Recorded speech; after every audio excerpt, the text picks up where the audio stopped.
এক ইহুদি কিছু টাকা রাসূল করিম সাল্লাল্লাহু আলাইহি ওয়াসাল্লাম তার কাছ থেকে করজ নিয়েছিলেন, ঋণ নিয়েছিলেন। তো সে রাসূল করিম সাল্লাল্লাহু আলাইহি ওয়াসাল্লাম রাস্তা দিয়ে আসছিলেন, রাস্তা দিয়ে হেঁটে যাচ্ছেন, সাহাবী ওমর, আবু বকর পাশে সাথে হাঁটছে।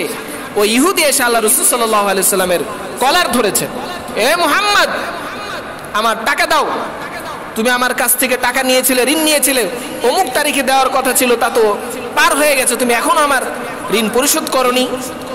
আল্লাহ রাসূলের কলার ধরেছেন, গলার জামা ধরেছেন।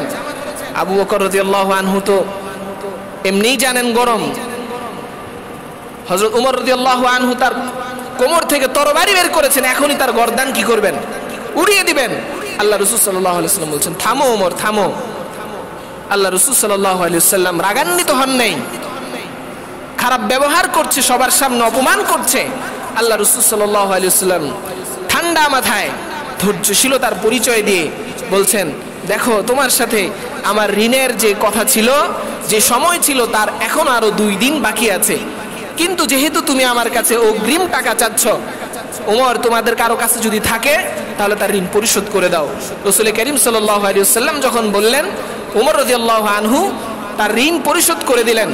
আল্লাহ রাসূল সাল্লাল্লাহু আলাইহি ওয়াসাল্লাম যখন তার সাথে এত বড় ধরনের একটা উত্তম আচরণ করলো, তখন ইহুদি বলল, হে মুহাম্মদ, আমি তোমার কাছ থেকে ঋণ চেয়েছি, আমি তোমার ধৈর্যশীলতার পরিচয় নেয়ার জন্য। আমি ভেবেছি তুমি সত্যিকারের নবী কিনা।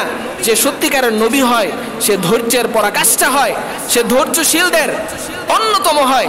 আমি আজকে তোমার কলার ধরে তোমার ধৈর্য পরীক্ষা করলাম, আর এই পরীক্ষায় তুমি সফল হয়েছো। হে মুহাম্মদ, আমাকে কালিমা পড়ে মুসলমান বানায়।